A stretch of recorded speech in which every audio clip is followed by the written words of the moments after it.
জানিয়ে দিব এই মুহূর্তে আমাদের হাতে এসেছে গুরুত্বপূর্ণ আপডেট সংবাদের শিরোনাম। শুরুতেই থাকছে আসাদুজ্জামান খান কামালকে দিয়ে প্রত্যর্পণের শুরু হবে জানালো প্রেস সচিব। এদিকে তফসিল ঘোষণার আগেই পদত্যাগ করছেন দুই উপদেষ্টা, অংশ নেবেন নির্বাচনে। আরও জানাবো শেখ হাসিনার পক্ষে লড়ার সিদ্ধান্ত পাল্টালেন আইনজীবী পান্না। এদিকে হাসিনা কামালের কারাদণ্ড বাড়াতে আপিল করবে প্রসিকিউশন।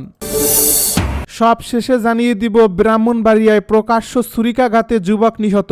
এতক্ষণ শুনছিলেন হাতে থাকা আপডেট সংবাদের শিরোনাম, এবারে বিস্তারিত। তবে তার আগে অনুরোধ রইল ভিডিওটিতে একটি লাইক এবং কমেন্ট করে জানিয়ে দিন ভিডিও সম্পর্কে আপনার মূল্যবান মতামত। আরও জানিয়ে দিন ভিডিওটি কোথা থেকে দেখছেন বা কোন জেলা থেকে দেখছেন।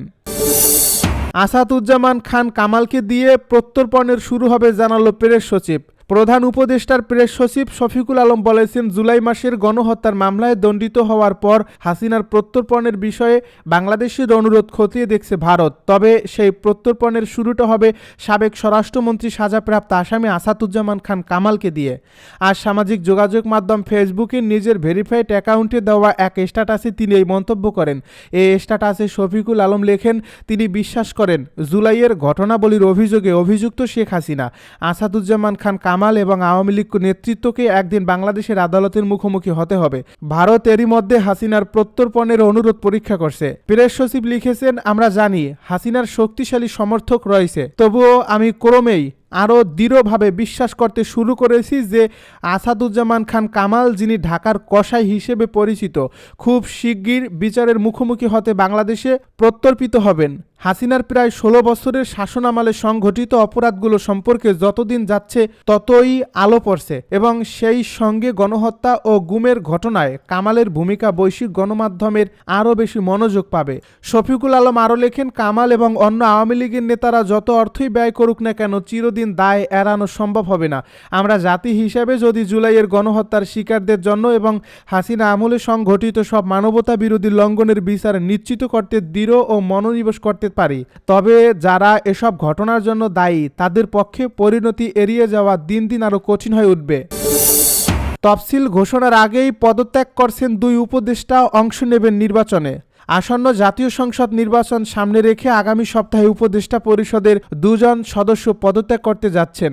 তারা হলেন স্থানীয় সরকার, পল্লী উন্নয়ন ও সমবায় মন্ত্রণালয়ের উপদেষ্টা আসিফ মাহমুদ সজীব ভুঁইয়া এবং তথ্য ও সম্প্রচার মন্ত্রণালয়ের উপদেষ্টা মোহাম্মদ মাহফুজ আলম।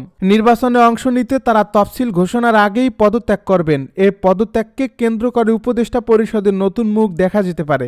সরকার ও রাজনৈতিক সংশ্লিষ্ট সূত্র জানাচ্ছে, মাহফুজ ও আসিফের পদত্যাগের বিষয়টি ইতিমধ্যে মৌখিকভাবে প্রধান উপদেষ্টাকে জানানো হয়েছে, তারা স্বতন্ত্র প্রার্থী হিসেবে নির্বাচন করতে পারেন। পদত্যাগের বিষয়ে ইঙ্গিত দিয়েছেন আসিফ মাহমুদ সজীব ভুঁইয়া। এ বিষয়ে গতকাল বৃহস্পতিবার এক অনুষ্ঠান শেষে সাংবাদিকরা জানতে চাইলে জবাবে তিনি বলেন, নির্বাচনের প্রস্তুতি নিচ্ছেন, পদত্যাগ করেই নির্বাচন করবেন। তার ভাষ্য, এমন কোনো আইন নেই যে উপদেষ্টা হলে নির্বাচন করা যাবে না, তবে নীতিগত কারণে উপদেষ্টা হিসেবে নির্বাচন করা ঠিক হবে না। কোন দল থেকে নির্বাচন করবেন তা এখনও ঠিক করেনি বলে উল্লেখ করেছেন তিনি। আসিফ মাহমুদ সজীব ভুঁইয়া ভোটার ছিলেন কুমিল্লার। সম্প্রতি তিনি ভোটার এলাকা পরিবর্তন করে ঢাকা 10 আসনের ভোটার হয়েছেন। এরপর থেকেই গুঞ্জন রয়েছে তিনি হয়তো এই আসন থেকে নির্বাচন করবেন। বিএনপি এই আসনে কোনো প্রার্থী এখনও ঘোষণা করেননি।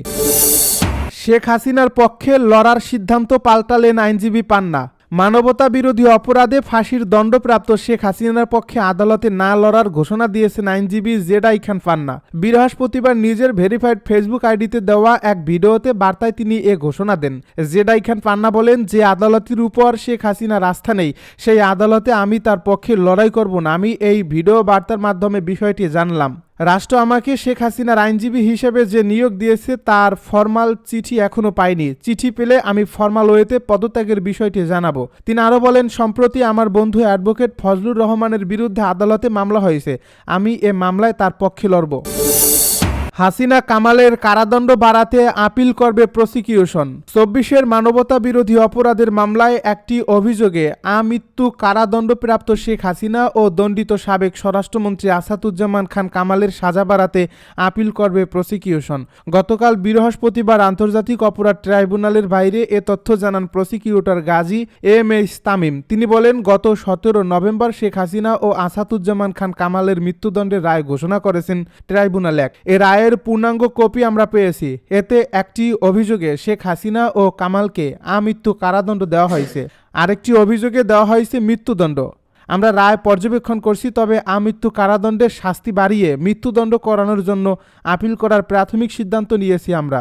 কবে আপিল করা হবে জানতে চাইলে তামিম বলেন, রায় ঘোষণার 30 দিনের মধ্যে আপিল করতে হয়, তাই আমরা এর মধ্যেই করব। এর আগে গত 17 নভেম্বর শেখ হাসিনা ও কামালকে আমৃত্যু কারাদণ্ডের পাশাপাশি ফাঁসিতে ঝুলিয়ে মৃত্যুদণ্ড দেন আন্তর্জাতিক অপরাধ ট্রাইব্যুনাল 1। সেই সঙ্গে দেশে থাকা তাদের সব সম্পত্তি বাজেয়াপ্তের নির্দেশ দেওয়া হয়। এছাড়া 5 বছরের কারাদণ্ডে দণ্ডিত হয়েছেন রাজসাক্ষী হওয়া সাবেক আইজিপি চৌধুরী আব্দুল্লাল মামুন। বিচারপতি মোহাম্মদ গোলাম মর্তুজা মজুমদার নেতৃত্বাধীন 3 সদস্যের ট্রাইব্যুনাল এ রায় দেন। এর ঠিক 9 দিন পর পূর্ণাঙ্গ রায় প্রকাশ করেন ট্রাইব্যুনাল, যার ফলে আগামী 30 দিনের মধ্যে হাসিনা, কামাল ও মামুনকে আপিল করতে হবে।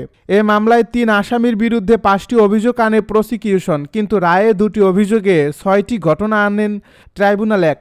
এর মধ্যে অভিযোগ 1-এ 3টি ঘটনা আনা হয়। এর মাধ্যমে 2024 সালের 14 জুলাই গণভবনের সংবাদ সম্মেলনে আন্দোলনকারীদের রাজাকার বলে উস্কানিমূলক বক্তব্য দেয়া। দ্বিতীয়ত, ওই রাতে ঢাকা বিশ্ববিদ্যালয়ের ভিসি মাকসুদ কামালের সঙ্গে শেখ হাসিনার কথোপকথনে আন্দোলনকারীদের রাজাকার বলে ফাঁসি দেবেন বলে উস্কানি ও আদেশ। এছাড়া অপরাধ সংগঠনে আসামিরা নিজেদের অধীনস্থদের কোনো বাধা দেননি। তৃতীয়ত, এরই ফলশ্রুতিতে রংপুরে আবু সাইদকে গুলি করে হত্যা করে পুলিশ। এসব অপরাধে শেখ হাসিনা ও কামালের আমৃত্যু কারাদণ্ড দেওয়া হয়। 2 নম্বর অভিযোগেও 3টি ঘটনা আনেন ট্রাইব্যুনাল। 1 নম্বর, 2024 সালের 18 জুলাই শেখ হাসিনার সঙ্গে ঢাকা দক্ষিণ সিটি কর্পোরেশনের সাবেক মেয়র ফজলে নূর তাপস ও জাসদের সভাপতি হাসানুল হক ইনুর ফোনালাপ পাওয়া যায়। এসব কথোপকথনে ড্রোনের মাধ্যমে আন্দোলনকারীদের অবস্থান নির্ণয়, ছাত্র জনতাকে হেলিকপ্টার ও মরণাস্ত্র ব্যবহার করে হত্যার নির্দেশ দিয়েছেন শেখ হাসিনা। এই অপরাধ সংগঠনে অধীনস্থদের কোনো বাধা দেননি আসামিরা, যার ফলে একই বছরের 5 অগাস্টে সানখারপুলে 6 জন আন্দোলনকারীকে গুলি করে হত্যা করে পুলিশ, যা এ অভিযোগে ঘটনা 2 নম্বর। 3 নম্বর ঘটনা, ওই দিন তথা 5 অগাস্টে সাভারের আশুলিয়ায় 6 জনকে হত্যার পর লাশ পুড়িয়ে দেওয়া হয়। এসব অপরাধে হাসিনা, কামালের মৃত্যুদণ্ড দেওয়া হয়, পাশাপাশি তাদের সব সম্পদ বাজেয়াপ্ত করতে সরকারকে নির্দেশ দেওয়া হয়েছে। ব্রাহ্মণবাড়িয়ায় প্রকাশ্যে ছুরিকাঘাতে যুবক নিহত। ব্রাহ্মণবাড়িয়ার নাসিরনগর উপজেলায় প্রকাশ্যে ছুরিকাঘাতে নিহত হয়েছেন মুক্তার মিয়া নামের এক যুবক। বৃহস্পতিবার দুপুরে চাতলপাড় ইউনিয়নের কচুয়া গ্রামে ঘটনাটি ঘটে। নিহত মুক্তার মিয়া কাঁঠালকান্দি গ্রামের ইসলাম উদ্দিনের ছেলে। স্থানীয়রা জানান, দীর্ঘদিন ধরে এই কচুয়া গ্রামের এক তরুণীর সঙ্গে মুক্তারের প্রেমের সম্পর্ক ছিল। বিষয়টি জানাজানি হলে 2 পরিবারে টানাপোড়েন শুরু হয়। ছেলের পরিবার বিয়ের প্রস্তাব দিলেও মেয়ের পরিবার তা প্রত্যাখ্যান করে। এরপর থেকেই 2 পক্ষের সম্পর্কে উত্তেজনা বিরাজ করছিল। প্রত্যক্ষদর্শীদের ভাষ্য অনুযায়ী বৃহস্পতিবার দুপুরে মুক্তার একটি অটোরিকশায় চাতলপাড় বাজার থেকে কচুয়া যাচ্ছিলেন। পথিমধ্যে গ্রামে ঢোকার মুখে তার অটো থামিয়ে দেন কয়েকজন যুবক। এরপর ধারালো অস্ত্র নিয়ে অতর্কিত হামলা চালানো হয়। মুহূর্তের মধ্যেই হাত, পা ও পেটে একাধিক আঘাতে মুক্তার রক্তাক্ত হয়ে লুটিয়ে পড়েন। স্থানীয়রা দ্রুত তাকে উদ্ধার করে উপজেলা স্বাস্থ্য কমপ্লেক্সে নিয়ে গেলে চিকিৎসক তাকে মৃত ঘোষণা করেন। অতিরিক্ত রক্তক্ষরণেই তার মৃত্যু হয়েছে বলে প্রাথমিকভাবে ধারণা করা হচ্ছে।